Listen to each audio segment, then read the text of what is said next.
Esengo pesai omitema bandeko balandi ya émission Pesa Sango na Desco Télévision pe na YouTube na biso Pesa Sango TV to pesi bino mbote bisika bionso bino bozwami. Toye lisusu na mokolo malelo pambate boyebi ete émission na bino Pesa Sango e ya kakaka kopesa bino ba information ya maimazali koleka na biso awa na kati ya province ya Congo Central.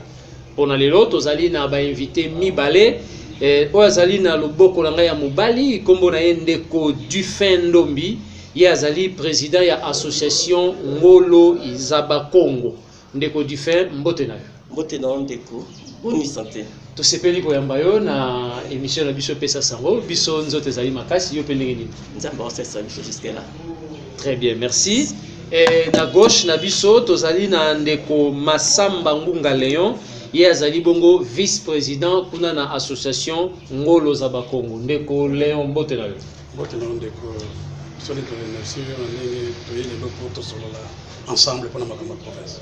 Esengo pesa yo mitema etondi biso bandeko balandi toyoki bandeko na biso tozali na bango awa bazali ya association Ngolo Zaba Congo. Ndeko Dufin Ngolo Zaba Congo likolo banini? Ngolo Zaba Congo ndotaka kombo ndenge lobi wana lexi makasi ya Bakongo. Ala makasi ya Bakongo efanda mingi na unité. Nde esala makasi na biso Bakongo. Bakutakana banunga.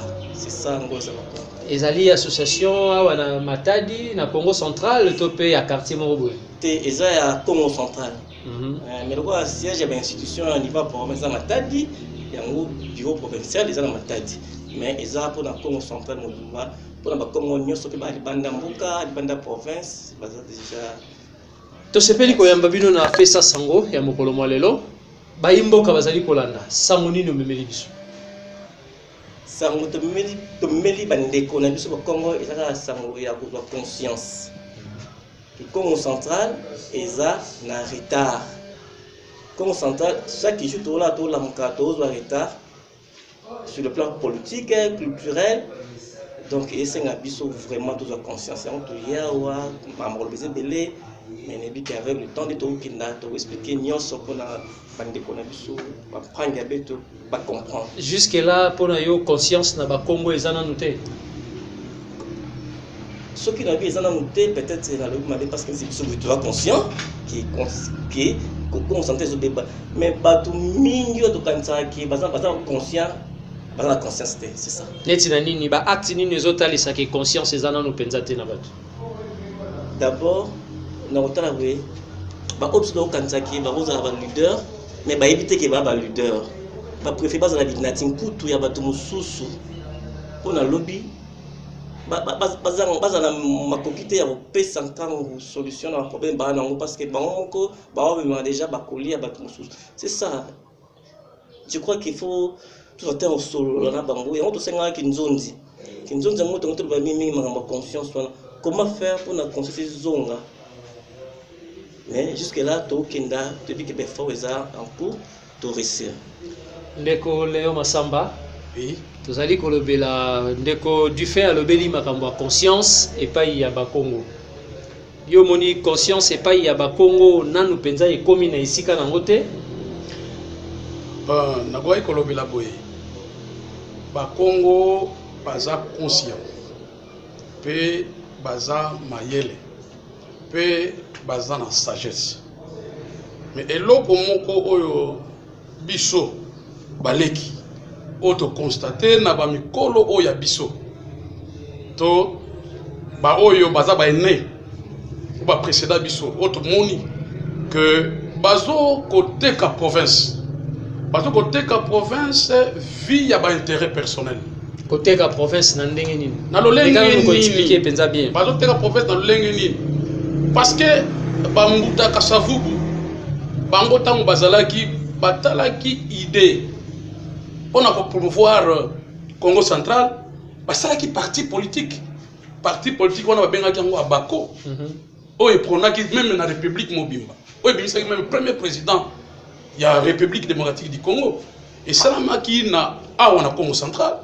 Alors les loyo ba oyo batikali orie balanda leadership wana ya ko sala parti politique oye kozalake émouvé bana ya province ya Congo central lelo ce n'est pas le cas bakomi ndenge ndeko ndenge président Lobiawa bakomi banati nkutu oyebi nati nkutu eza nini mais tolo bananu ba parti politique oui parti politique oyo emema ndeko Kasavubu na pouvoir to bengi yango abako oui mais tina moya lelo parti wana ekufa te ezali voilà soko ebisinga parti wana ekufa te eza kola symbole ka ya pamba etikali parce que bakolakisa yo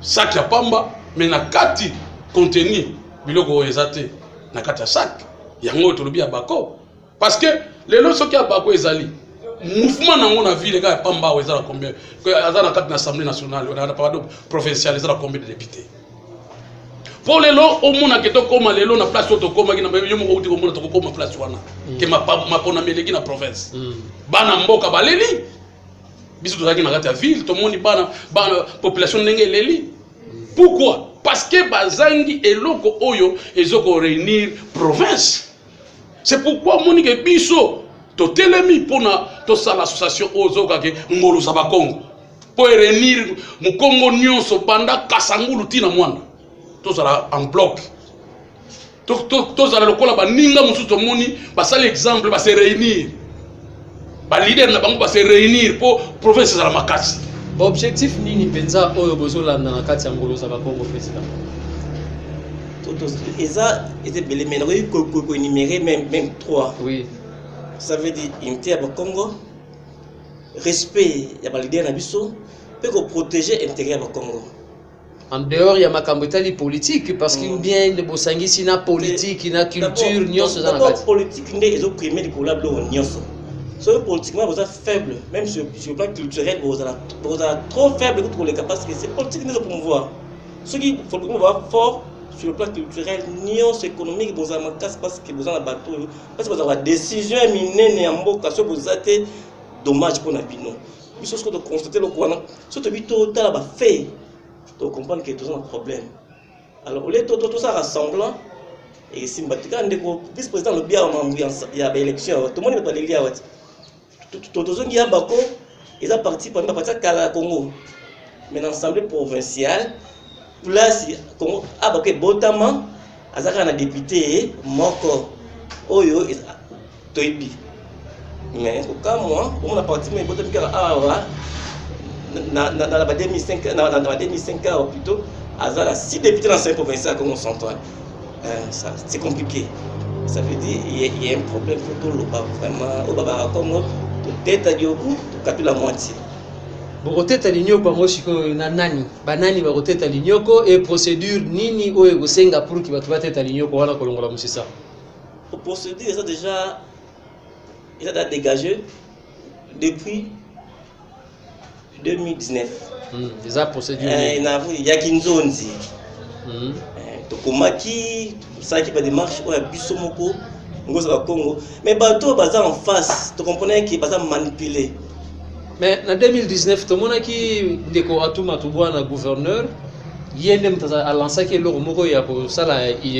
dialogue oui alansaki loko wana mais formant to komaka mikanda na janvier ou bien en mars to donc initiative wana tolo ba keuta ke pala bino pas na biso ko komi to komi to kotisi ba document kuna to sengi kinzoni to sengi ba to tiba bandero na biso pe mais ba pesi chance te na kinzoni salama parce que bato bazali ko sala ombrage ya gouverneur à tout peut-être ba faciliter qui procéder que ndenge modalité c'est ça mais tout ça ba accusé de réception kotsa mikanda biso pe to moneka ka o kinzoni zoya mais bato ba pe ki idée bazu ba associer biso te c'est ça le problème ensuite yo yebi alors kosa na bino eza que kinzonzi eko ka kosala malisusu tata vice président au mot de kolaga de journaliste to moni na ba province mususu on a ko soki na ko permettre ngana na katanga ba oti kosala ini oui au moni na katanga bande ko ba fandi ba moni ke non ba leader na bango ba komi na bokabwani tamba moni ke bokabwani ekoti basali ni ba moni na bokabwani to kozo eloko te et sengeli que un arbitre un être abima donc papa sango to papa cardinal abimi afandisi bango bavandi pe basololi pona ba intérêt ya province na bango. On dit que la République démocratique du Congo est là pour ndako. Ndako o ezana 26 chambres. Donc chaque bana bazana ba chambre na bango. Alors biso chambre na biso ezali Congo central. Alors Congo central oyo ce que tiki chambre na salité na biloko nyonso, je pense que oko vivre malamu te. C'est pourquoi que biso bana Congo central to lingi que chambre oya biso o ezo dépendre na ndako na biso République démocratique du Congo. To enseigner rango ezala malamu, ezala propre, etambola ezala développement. C'est pourquoi Monique to bengi ça donc ba leader nyonso ne Congo. Oto iko tanga Congo na donc au bout du président Tshisekedi. Aibisi biso to za wana pour promouvoir ba leader ne Congo. Donc ce que simbi leader ne Congo au simbi biso. Ce que néglige leader ne Congo est-ce que na Congo central to na leader. Bon, ba leader to za leader to mona ki ke na ba élection awa. To mona ki mutu o ya ningisa Congo central. Na ba élection a ningisa ki même République démocratique du Congo. Na élection gouverneur. Oui. Natina na ningisa Congo. To mona ki tangana na ta mbuta de mwana semi. Voilà. Bandaka sangulu tango zo kitaboy Congo central lingana ki. Voyez? Alors, ce que Sonia Nengwana OK na parlement mutawo ya ningisi Congo central mais na parlement ba voter tabimi na zéro. Est-ce que zo mona normal? Aussitôt ba député oyo ba voter kuna ba to ba tindaki bango kuna za peuple ya Congo central. Est-ce que c'est normal? Donc yangwana mbuta tozoko vanda tozoko raisonner, il faut Congo central et raisonner le lenge ya kala. Mais yeba que to comme na 21e siècle. Donc toko raisonner te na barrière parce qu'il y a développement te. Mais toko raisonner selon nenge to comme na siècle oyo. Voilà. Le problème na biso ezali que ba jeune ya Congo central papa ya Congo central, maman ya Congo central, yeba ko soutenir et le koto bengi ngolo za ba Congo pour être to yeba ko fanda ensemble ndenge muta lobi na ndenge to ko fanda kinzonzi parce que kinzonzi l'arbre à palabre et bandi na bakoko na biso bango ba mona keno ko bomana ko betana ko sala poeza na tina moko teme il faut to vanda to solola pour être français pour compléter que le linge sale se lave en famille. Président, est-ce que gouverneur Yassika Achami azaki élu bandi déjà ko initier ba démarche ko ba ndenge nini bokutana na ye parce que pour l'information bandeko balandi ya émission Pesa Sango uta mokolo mwa lobby cour d'appel ba utaki déjà ko confirmer gouverneur Guy Bandou Ndungidi comme gouverneur élu ya Congo central. Donc bazozela investiture ya chef de l'État pour que akoka kobanda musala na ye ngolo za ba Congo na likanisi bozali na yango ya kosala kinzonzi ya ba Congo. Est-ce que vous avez déjà ba démarche, ba document, ils sont déjà prêts pour que ceux qui gouverneur aillent beaucoup quoi entamer ba démarche? Oui, ba document déjà ça déjà prêt. Donc ceux qui va investir à lobby après lobby dans biso de déposer parce qu'ils ont souci na biso. Et on a lancé un appel à Bambuta Nyonso au lieu de continuer à la guerre contre notre nouveau gouverneur pour gagner l'autorité parce que province nega économie aux masima. Au lieu de bundara to bundu biso moka bande konaï non to gagner te. Et là on te pose la sikoyo. On a pas qu'ils ont dit ça malam. Il faut to soloka naï parce qu'il y a dans un bâton sikoyo. Alors, il y a un moment où on a des cours de tribunaux pour créer des problèmes, pour continuer à marcher et ça, c'est le moment où la province. Tout le monde qui est gouverneur à toi, moi je crois qu'il y a qui aïe, car la première journée, il y a des qui est de suite, et comment il loi province, c'est un retard grave. Alors, mais ce qu'il y a ici, ça s'appelle jeune. Alors, tout ça, c'est la semaine, il y a au Congo. Tout ça, c'est la semaine. Tout ça, ça paye. pour na pe ba maman na biso bazana bamboka po bazana ba territoire na biso ils ont reculé ils ont pauvreté so ke ba autant la pauvreté on peut imaginer que vous êtes en courant songolo kaka wa pembeni kaka wa ils en courant te bongo kimfule ezala ndenge nini bongo kuzi na kulongo kuna suke ezala ndenge nini soki songolo lwa ya na courant te alors on est tout comme vous kotana kaka ndenge wana to fanga na simana yesu ko to ba OK tataki yo yewana comme central ils ont beaucoup na yo sikoto solo quel que soit soutien à parti politique ça loko mawana mais aux d'abord province na yo o ya bakoko na yo o e moni yo ndenge ozobima to so wana to ça a gagné pour que en 2023 Marambo ils ont soutenu vice-président le bien quelle humiliation l'idée est incontestable mto boya mbuta mona c'est pas ça respect mais respect soit à la division mto boya zate mais système naie de travail mbuta mwanda nsemi c'est pour moniter que ya monde mutu esala ke ba député ba banga ki kopesa e parce que e bani na mutu nyonso ke lelo soki ne mwanda nsemi a du pouvoir na Congo central premièrement ba non originaire ba komi mal à l'aise na kata province bon so mona teke wana eza danger za lokola tata ko ya pa kabola province non ngana ndimite ke Congo e kapona non eza par rapport à ba dire na e maloba na ya za un indivisible Congo e kapona ka jamais atana ndoto e kapona raté Congolais ni surtout pe constitution et biso avant droit ya ko tanda kuna bisika nyonso alingi donc ngana ko longwa alina ko fana na kuchuru na ofanda na bino ko fanda na beni tembo na ko fanda na Congolais na ndimite ke soki comme gouverneur bengana non non parce que na ba problème sur Congo bazali mais peut-être déjà problème de communication na dialogue tout ça tout ça na kinzonzi ce qui est solo li ba député vont comprendre que fait azali na ba idée wana te bon to ça la propagande na mututawa mais le Congo loba tout ça comme solo ndé est faible est-ce que déjà député ba député pas temps il y a ça les change à 2 jours sur ma commune sur la province je ne crois pas alors on a évité ce que nous doit sali bon ça veut dire ça les rebelles contre la République le beko il a ndaye tangai wana tokene na dialogue tope kinzonzi oyo ngolo za bakongo boza kokanisa kosala ndeko Masamba Ngunga Léon ozali vice-président ya ngolo za bakongo na ndenge boza kokanisela likambo yango banani penza oyo bakozala na kati ya kinzonzi wana ça fait ya kinzonzi oyo tozokanisa kosala eza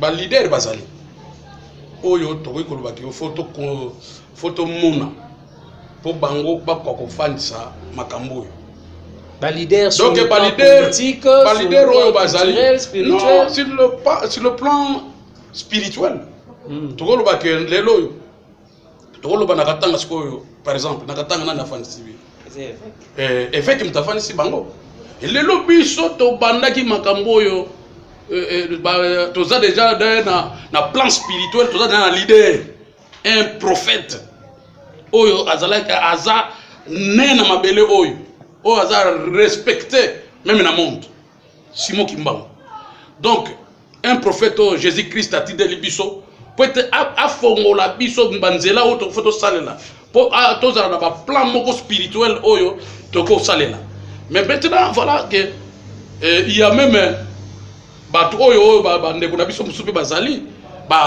évêque bazali toza pe na ba pasteur bazali oyo tokoki kosala ke bango nde bakoki kozala lokola neutre bakozala arbitre bavandisi ba leader politique nyonso nekoko ensemble basololi ensemble et puis bapesi bango ba directive oyo nde bakotambolisa province po tozala calme.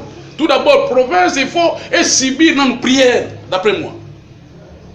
Donc, d'après Bissot, d'après Bissot, donc, province, il faut la prière, et prière écuménique.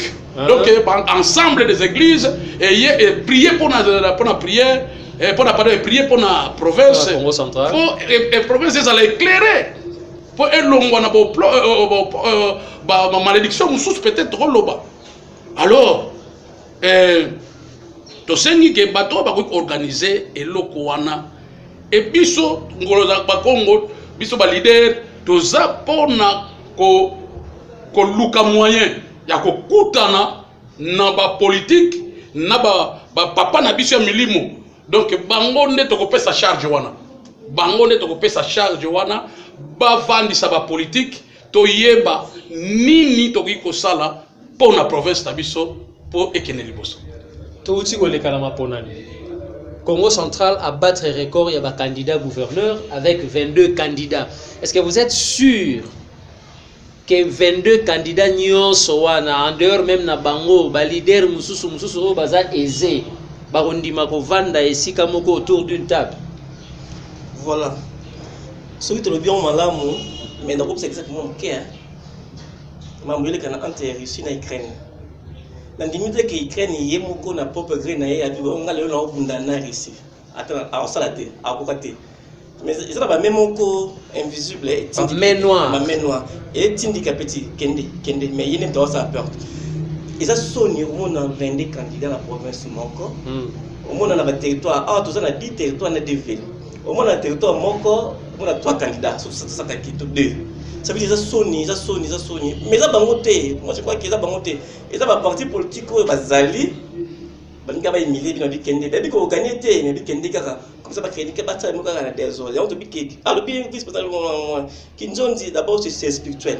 Ce que dans ma famille ba tout ba problème, ba kufa, ba bela, ba bongate, mana on se la classe té. Ils ont problème peut-être un bon côté à Kinzonzi, pas tenga Kinzonzi parce que ils ont la force moko occulte, ils ont bloqué ba qui peut sauter. C'est ça faut Kinzonzi pour ne fondre la conscience ya ba.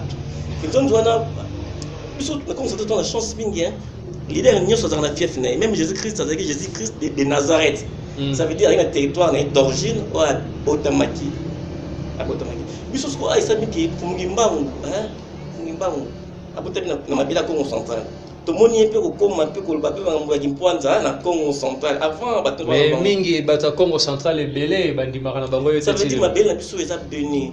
Mais ce qui m'a parce que ma tête eza béni biso moko ba habitant biso ba kolo na moto comprendre ya moto comment on 22 candidats na poste moko.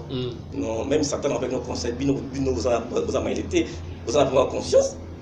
Mais le roi de l'équipe, Rozo Ngaraté, surtout comme moi qui en 2023, toujours un candidat Mbalé pour la démocratie. Toujours des candidats, mais depuis que les candidats a bien parti, ils ont socle dans moi, base naïe. Ils ont biso. Ça veut dire que tout le monde va parler la tête, va député, va député province, dans limite va député province, va député. Parce que gouverneur, à ça moi na biso. Député province. Mais sur tout une population. Pourquoi va dire province n'est pas dans la réseau pour ça ou peut-être qui ça est quand on le moitié mais autour boy surtout limiter population bana maka bongo mais façon moi na maile alka solution yango lakini nzo to lobelati pona mambo ezonga souté tout ça là ndengeni. Mais ce qui tozongi moi sima moke avant élection ya gouverneur et salama bisanga moko esalamaki na Kinshasa na hôtel Memling. Wana tobe ngo Kinzonzi te. Po esangisa ki peka ka ba leader ya ba Congo. Bon, wana za Kinzonzi zaki so ka bengi ngo na ko be ngo mo de gala. Tenga mo na Memling ba milimo 20. Mais ya monde esalaki ke ba bimisa candidat gouverneur Giban. So ki ya ngo saki ba bimisa candidat gouverneur Giban mbandu mais to ko na 22 candidats. Bim souvent on se retire on kana petenyo souvent puis wana mais on fait ba yuta kina wapi bandani ba composer ki yango omona ba Kinzonzi so akena uzo masanga ya tsamba ba big ba Kinzonzi zao mais yo fuko masanga kasi boye Kinzonzi zao yo fuko masanga yo kizo ba kwanga na mboka boye comme ça ndeye bosangani après avoir ça Kinzonzi pour lebo meli tsamba bo sopi ba koko pe bandimi allez OK c'est réparti mon bandi. Mais je ne crois pas, ça même pas Kinzonzi disait qu'il a moi compte moi on dit à parti politique il y a une sacrée des basangana qui va candidat absolu mais la carte peut demander au président une sacrée mais un candidat indépendant au piboué na au la député l'assemblée wala suppléant naé ma voté ta été montre qu'il y a problème na Kinzonzi wana boza olobela lelo na politique toza na bao baza na opposition toza na bao baza na majorité. Ba mususu aza na FCC, ba mususu aza soki société civile. Boko réussir ko sangisa. Na ba ibazali na majorité, na ba ibazali na FCC. Bon, exemple là mon ça va souffrir. namoni la télévision tout l'andia Moïse Katumbi azan ensemble non président Joseph Kabila président honoraire aza FCC PPRD mais tout le monde bakutani basomoli bayambani batali d'intérêt parti politique te batali d'intérêt espace Grand Katanga babina no espace Grand Katanga aiza masolo ya Grand Katanga ça veut dire parti politique et sima et botami sima biso takda ba originaire ya espace one ndi basanga biso c'est ça parti politique kota tunga pena ma parti politique parti politique na koti ça des choses à lui na koti mais place nazali c'est comme au central ça veut dire ceux qui m'ont comme au central na autant parti politique na ngati na autant qui aux intérêts ba Congo za wapi. C'est ça, donc, ils ont la société civile, Union Sacrée, FCC, parti, on est zéloté, on est Union Suezali Bongo Lisanga ya Bakongo. Bandeko Balandi, vous savez qu'on a émission Pesa Sango.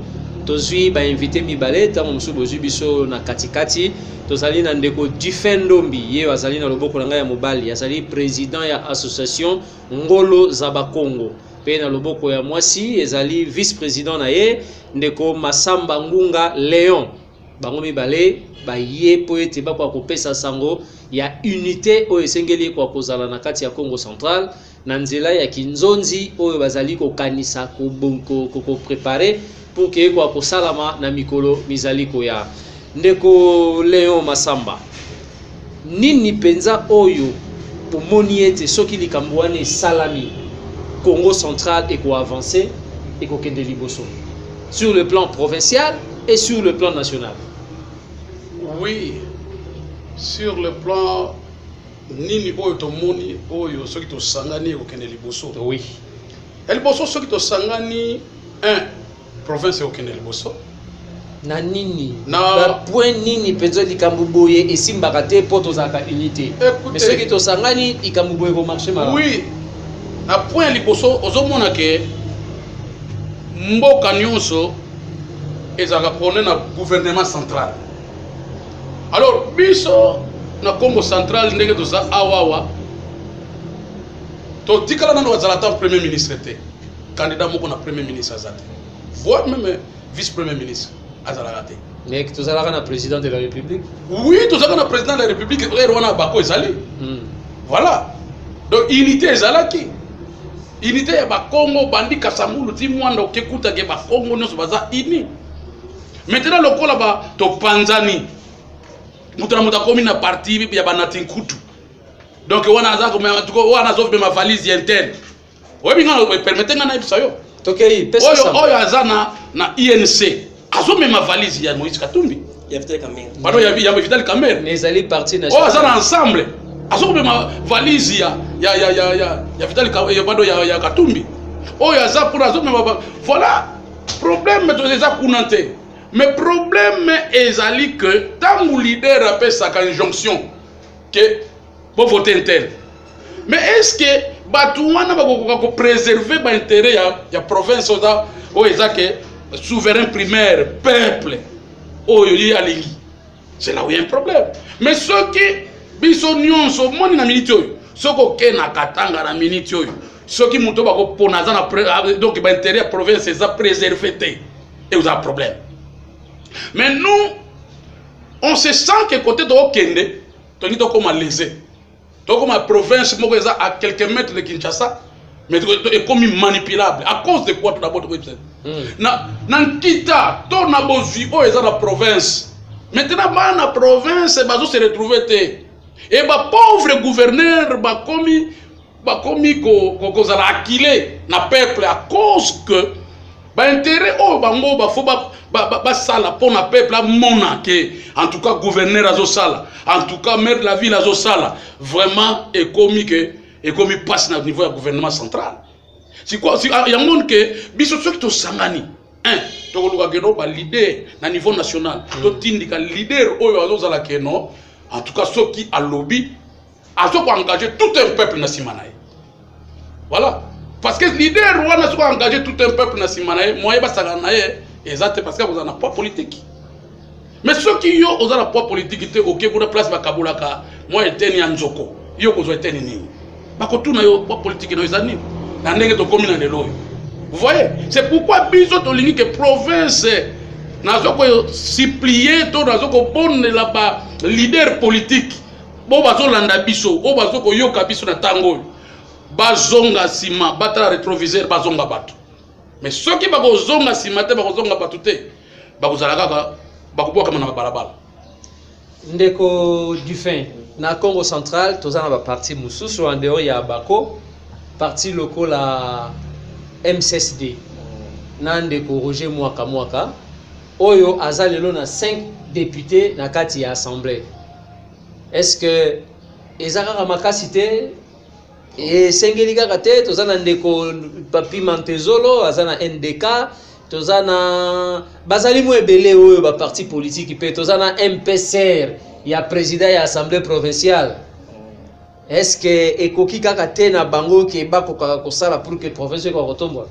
Bon, ndeti sénateur Roger Mwaka bazali sur la division de PCMbote ngana na félicité malgré ba député na MSU ba tresa qui a joué 3 voix sur 5 3 personnes. 3 personnes voté nous ba prêtre surtout vite que na thème ba toloba autoté moral la trahi autoté moral na bango mais ngana félicité parce que a vu 5 députés na niveau province et ils l'ont quitté. C'est ça aussi, voilà. D'abord, il faut encourager bango to fester bango. Mais on ça par exemple au temps ba kombo nanga répéter ba kombo bango parce que à finir mninga ni na télévision bon na kamwa ki na dimite ya ko ba bongo super landia comprendre que ma beto se péter va les kiné se péter. On a présent à parti politique car yo moko candidat car yo moko nous sommes terme bé. Surtout tout ça voilà mon to peut dire que président Sénat mais c'est battre le peuple. Mais c'est un bon politicien. Ayebi ndeni ko élargir terrain et action. Mais bino boza olinga yo moko ozaka yo moko ka yena comme c'était mais moka vie ngonia. Ça veut dire quoi? Pas tout palier na bastation yo to association ezaka moko. Ba président à parti politique o baza parce que parti politique botamaka et banda pas originaire na pas si génitaire na ngazali. Tout à fait. Ndeti ba o baza na parti politique bo banda pe masolo ati. Comme ça tu mutu kabana mwanda ti kasangu na jemo osala. Ça veut pas créer ba fongola parti politique. Comme ça lobby peut que parti politique moko ezala ya ma tezolo. Soit tout ça na 24 députés au niveau national. Ce parti moko déjà né c'est ma tezolo par exemple. A vu sur député, ça veut dire dans grand central à ça dans ministère moko. Ce sous Roger Mwaka au niveau national a vu sous 5 députés, ça veut dire ministère moko. Ce que sous ba parti ne soit là. Au moment que ça est bloc tout autrement 3 ministères, mais le ministère légal tout rose parce que tout pesé. Mais tant que balingi bongo te balingo fongola te balingo fongomate parce que balinga basaka bango moko kaye a ce qui a été masolo et bé d'abord la vision l'a été tout le monde a Julien Palouka est gouverneur Nord Kivu. Parce que nous avons pas dirigeant pas gouverneur sur la province. Julien Palouka est gouverneur. Mais comprendre que dans gouverneur na parti politique qui a battu dans son lobby balongolinga et style na zongi abino a créé aye azana sud député le lo azana ministère mo gérer. Ça veut dire, pas vous pencher un petit naé, c'est ça, le but est à bon côté. Gouverneur est si le longue, aussi le sam, comme le wambon en cala, ou sans valeur. Parce que, bah oui, bah, qui on a hier, on a profité, dans 5 ans, on a créé ma base solide. Quand on a été agité, on a mis tout côté, mais on a créé ma base solide politique. Comme ça, le petit, bah, ouais, bah, tout à qui, à Itaïa, Concours, Kintu.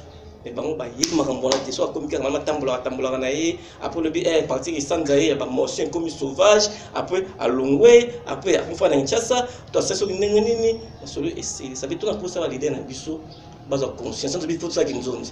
Peut-être bah organisateur, il faut ça là, bah fonga, bah on va parti politique, tout doit soutenir la parti politique wana, et ma BT, fief il y a ensemble, fief national, bureau national, et ça on a tout le monde va laisser la TV, va tenir siège national. Ça veut dire ceux qui vont kende va faire, on a bon réunion va kende, kuna. Ça veut dire normal. Normal. Voilà, to komi go kende petit à petit na suka ya émission na biso. Bande ko balandi likambo ngolo zanzanza ba memeli biso, ngolo za ba Kongo bolimbisi. To moni ete za penza na motuya. Soki to kei na Katanga. To mona UNAFEC, parti le rôle à UNAFEC.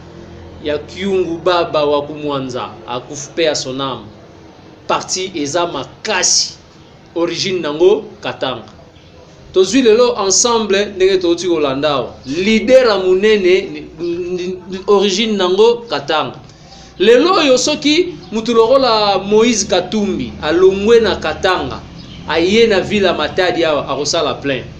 Mais leader nini ya Congo Central soki alongwe na Congo Central alobia kendata na bandundu akosala plein. To mona ene tazate. Donc c'est une initiative oyo sengel to pesa maboko pour que le lo Congo Central azala pe atana mutu moko to mi balé oyo bakotelemisa penza ka telemi yeyo pona intérêt ya Congo Central. Tozoke na suka ndeko du fin lelo yo tozu gouverneur Giban. Mais vision na bino étant que ngoloza ba Congo pour que Congo Central ait avancé. Nini obo ki ko pesa comme conseil et pas ya ndeko Giban. Ngai na opesa ka conseil que atanga porte na été. C'est-à-dire ce qui montre na kusa so na ye ayoka kabatu. Ba yani woto le kai peut-être que bere wana ba yoka batu te so ke uluka ye o mona été ba ko senga mbongo te. Ata mutaza na ina INCT ya mbaika. Ayamba ye ayoka. Ata za mutainyo secrétaire ya mbaika. Yoso oyo aye pona ma province ko centre pona défendre l'intérêt ayoka ye. Akomi gouverneur ne akomi wana azasu ya INCT azasu ya FDCT akomi gouverneur ya Congo Central. Ça veut dire obaroya conseil na PCK moko azan écoute koyoka ememama elebele epanya mutunda ba erreur mususu surtout saka kinzondi ndenge totoba avant peut-être mbia comme gouverneur telelo surtout saka kinzondi avant mbia comme gouverneur te mais le gouverneur doit continuer parce que ba combat mususu wana nyoza te combat nyoza te parce que derrière ba nyoza bien ba nyoza harmonie mais tema ki ayoka kapete to komaka pe mais à ça quitter le lot sont biso donc c'est ça nga nsenga kaka ayoka batu et ça la malam pour nae et ça les malam pour la province de Congo Central. Ndeko Léon vision conseil nini oyo ki ko pesa na ndeko gouverneur na ndenge ngolo za ba Congo bebeli Congo Central acha priorité na ina makambo nini? Priorité na kosenga na gouverneur ezala na banzela ya ba recette agricole. Très bien. Soki afongoli banzela wana biloko ya kolia ezokota na ville alandeli makambo ya mai courant oyo ezotungisa peuple parce que c'est parmi la vision ya chef de l'État et eza ba besoin ya peuple okomona ke ba nungunungu to ba makelele nyonso wana eyosila et puis ndenge président Otikoloba alanda akanga porte na batute.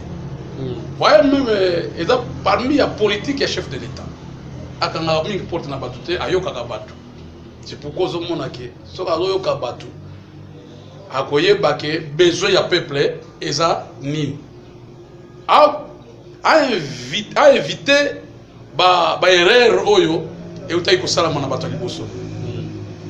Que asala groupe ya batu ke ba koma lokola ko vénérer et kozala ba jalelo voilà et kozala très dangereux pour ato sali mabe ya yebe voilà ye tando yo ke na voilà donc yango ko ikomema na ba échec mais aza wana aza jeune aza na vision et puis vision déjà est établie à chef de l'État ayebi yango ke no abazo c'est la vision il y a ba territoire donc à veiller sur ça. Ce qu'on veille na yango a pesi peuple oyo peuple azo ko prétendre azo zela et puis a sali que a tiem ville na sécurité voilà ngolo ba na sécurité ko doter même na ngolo ba wona na 5 permission ko doter même la police ba moyen ya ba transport ba jeep ba quoi ba et ko doter même ko sala bon politique même ko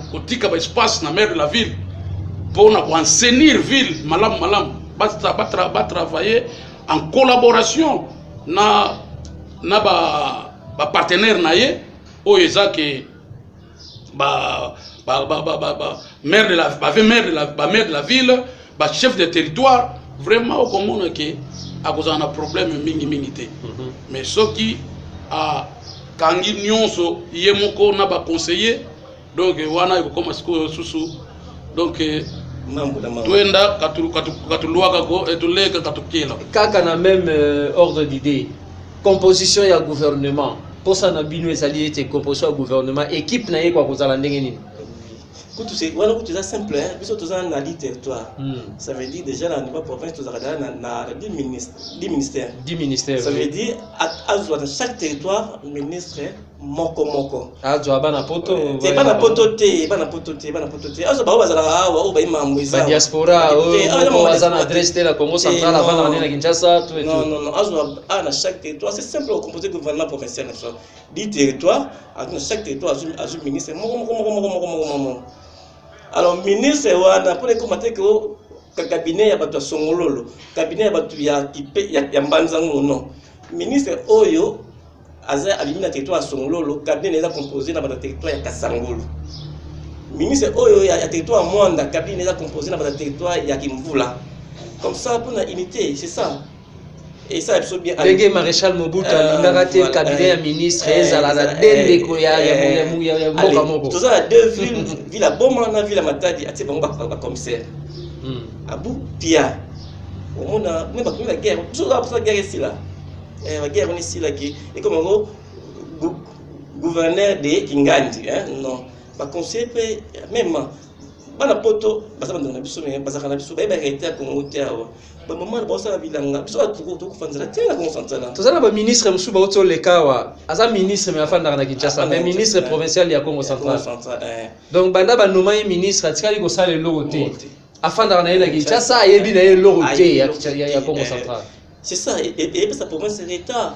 Lesi biso botebiki so za kulingongo comme na kuzi nzela kuna eza malamu te so sisika bilanga koko ozwi mutu moko territoire songololo uti ministre o ayebani o so akena na songololo mingi za ki pese centre d'affaires non ki bayebi ki wana fa na bango za yiki pa wana ça fait aussi du bien dans la province ozwi mutu moko tebiki ya lukula to yebi ki mutu lukula to yebi to za nao mais et ça s'appelle province et qui est liboso mingi attends parti politique au peut ça va ministre le rôle les arabes toujours à composer mais il y a le gouverneur à pouvoir on a attends OK vous peut ça va parti pour ça va tout mais la partie est implantée dans toute la étendue de la province ça dit base ou la territoire et ça s'appelle province et qui est liboso ninga responsable qui a vanzela ils ont kufa ba pont exact so qui me fait pensa batu bas balo ngi fu memwe bima et parce pont nzela o beba courant et ma développement na ma tadia batu ko mai go bima na des stages te que l'homme est limité 3 jours après au bima ta fleva ça veut dire ayeba isa chef d'état ça pour ça développement isa pas comme chef d'état le soit vice-président donc à travailler sur ça vie sociale sécurité kuluna donc dans la policier avant kuluna policier pas ces policiers à la civilisé non mais Koluna donc c'est ça assez ça fait Koluna et ça ils sont bien et puis que tout le monde est dans de la poussée soit parmi bateau en baliboso dans l'audience c'est ça biso alors singa mbabiso to soit ni collègue. Voilà, merci ndeko Difendombi ndeko Léon Massamba to sepeli na passage na bino na émission na biso pesa sango ya mokolo mwalelo siège ya ngolo za bakongo za wapi?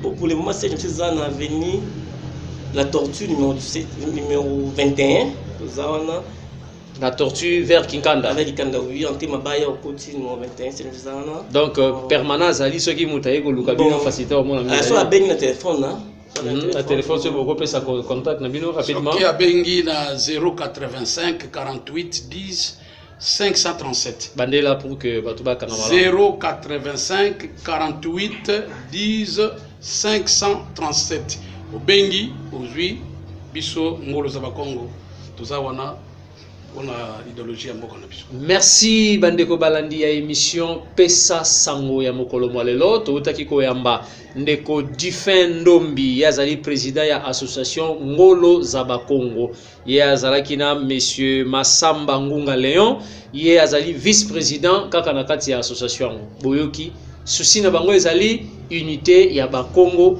pour que leadership ya malamu eko komona na Congo central akwa ko récupérer place na ye o ya bandaka nango na 1960 tosepeli mingi soki bolandi biso na bokebi tozalaki na nsima ya kamera ezalaki bongo ndeko Die Matondo elongo na ndeko Debré Mazela kuna na suka tomoni bongo na kati ya régie ezalaki bongo Die Vabatu.